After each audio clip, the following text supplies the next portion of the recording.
By now, you probably know we love pizza in this house, and honestly, who doesn't? This video has been long overdue, and the amount of comments I get on my pizzas, I thought it was about time I put it together. Hi, I'm Meme and welcome to my channel where I test, compare and share honest reviews on kitchen appliances and home gadgets so you can see what's really worth it before you buy. If you're new here, be sure to hit that subscribe button so you don't miss out on any of my reviews and tips thrown in for good measure. Just a quick note, I'm not a cooking channel and I'm not here to share recipes. I leave that to the creative cooks out there. I cook to feed my family, not to impress anyone. What I do focus on is showing you how to get the best results from your air fryer, little tips and tricks that make your pizza turn out just right. Trust me, I've made a lot of air fryer pizza and I'm always testing new ways to make it better.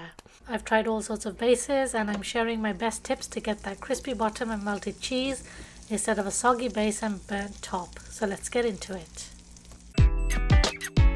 For something quick, I grab a tortilla. The first time I made this, I did use an air fryer with bottom heating elements. Unfortunately, I still ended up with an undercooked and very soft base. The base would have cooked eventually, just not quick enough to match the melted cheese and toppings. So here's what I started doing. I'm using an 8-inch size here, which is the large tortilla according to the pack, and this will fit in a 4/4 basket. So without preheating the air fryer, place your tortilla directly in the basket and place your crisper tray on top. This will prevent the tortilla flying around or up into the heating element.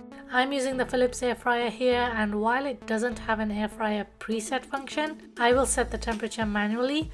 If you have air fry, select that mode first, then set the temperature to 380 degrees Fahrenheit for 3 minutes. Once done, remove it from the air fryer, pop your basket back in because you want to keep the hot air in. Brush some oil on the tortilla, flip it over, brush more oil, this time making sure to get the edges. Next, spread your sauce, add a thin layer of mozzarella cheese before adding your other toppings, then add more mozzarella cheese on top to glue down the toppings. We also like to add a little bit of cheddar. Place the crisper tray in before placing the tortilla back in. Air fry it at 390 degrees Fahrenheit for 5 minutes. And just to show you, none of my cheese is flying off. Since the air fryer has warmed up, the heat should start to slowly melt the cheese and the toppings together and nothing should fly off. Keep an eye on it in the last minute and take it out a few seconds sooner if you need. When it's ready, it'll be light with crunchy edges. The middle will always be soft because of the sauce, but it does cook fast, which makes it a perfect snack or meal. If you want to take it up a notch, you can also add some cheese onto one of the tortillas, place another tortilla on top of it, and then start making your pizza. My kids don't really like it like that, so it's all your own choice. Now for real dough, this one's worth a little patience. I spray the bottom of the basket and let it rise for about 30 minutes. Then making sure to poke it all over with a fork first so it doesn't form any bubbles. Spray some oil on and then I cook the first side for 6 minutes on air fry mode at 390 degrees Fahrenheit. Then I take it out so I can spread the sauce on easily. Once I spread the sauce on, I put it back in the basket and then I load it up with all my toppings because it'll be a lot harder to place it in once it's loaded. I started with a thin layer of mozzarella cheese, then marinated chicken, red onions, green peppers, red peppers, mushrooms and cherry tomatoes, and then topping it up with some more mozzarella cheese to hold everything together. I cook this on air fry setting at 390 degrees Fahrenheit for 5 minutes, and this pizza turns out amazing. Just take a look at how well this cooked, and if I cut into it, you can see just how fluffy the dough is. Seriously, homemade air fryer pizza is one of our favorite things to make. It's so quick and easy. Do note that every air fryer will be different, so be sure to account for 1 to 2 minutes, give or take. Sometimes I'll even use a baking pan to bake my pizza if I plan to take the cheese all the way to the edges so that nothing gets stuck in the air fryer. Frozen naan is also another quick go-to. I don't bother to defrost it because the one I use gets pretty crunchy.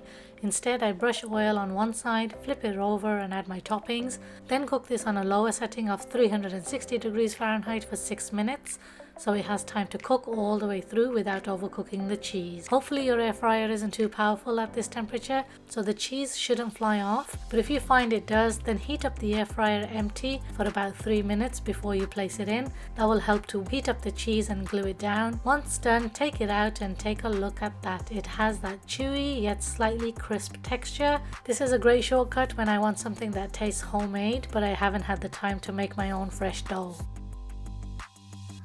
Next up, pizza toast. I like to preheat the air fryer for about 5 minutes while I prep my slices. It helps speed up the cooking and gives the base a head start.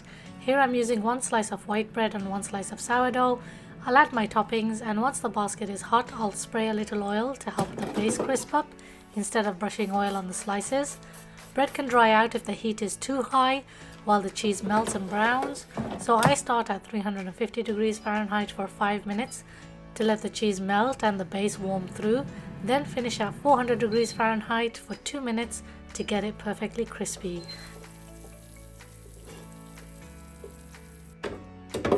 Just listen to that crunch. Even the sourdough, it may not look super toasted, but it's completely crisp. Super quick, super easy, perfect when you want just a single cheesy slice.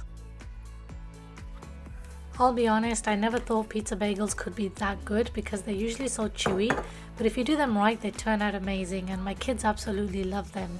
The trick I found is to brush the undersides with a little oil and air fry them at 400 degrees Fahrenheit for 5 minutes.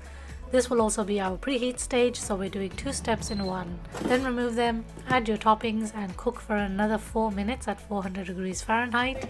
Bagels are thicker and denser, but since they're already cooked, you don't have to worry about the outsides overcooking before the insides cook through. That's why it's safe to cook these at 400 degrees Fahrenheit. And the result, super crunchy base with perfectly melted golden brown cheese. These are really filling too. They keep my kids energized for hours. French baguettes are very chewy, so I usually go for sub rolls instead. I like to roll them flat so the topping stays put and they're not too thick and bready. First I brush the outsides with a little oil, then add my sauce and toppings. You could also add the toppings once the subs are in the basket. It helps prevent them from sliding off when you pick them up. It was tight, but I just about fit them in my 4-quarter basket. I air fry them at 375 degrees Fahrenheit for 7 minutes. Since we're not preheating, this gives the bread time to heat through and crisp up evenly. The slightly lower temperature also prevents the edges from burning before the base is perfectly toasted, which can happen if your temperature is too high. And there you have it, a perfectly crisp base that holds all your toppings without being too bready. And this also works really well if you want to make mini pizzas. Just remember to roll them flat first. I'll be honest, I do sometimes treat my kids to a Pizza Hut pizza and like to keep some as an emergency supply that my son can just throw into the air fryer by himself if needed. When we have leftovers, I just freeze the slices for later. Since it's already cooked, you don't need high heat. That'll just harden the cheese and leave the center cold. We reheat it nice and low around 315 degrees Fahrenheit. From frozen, it usually takes about 6 to 7 minutes, and if it's from the fridge, about 2 to 3 minutes works well. It comes out warm, cheesy, and way better than the microwave. Frozen pizza is really tricky and it took me a while to figure it out. The base would always be too soft, and when following the instructions, the rule is to reduce the temperature by 25 degrees Fahrenheit. But that still didn't work. Instead of pizza, for a change, I made garlic bread, which is more or less the same.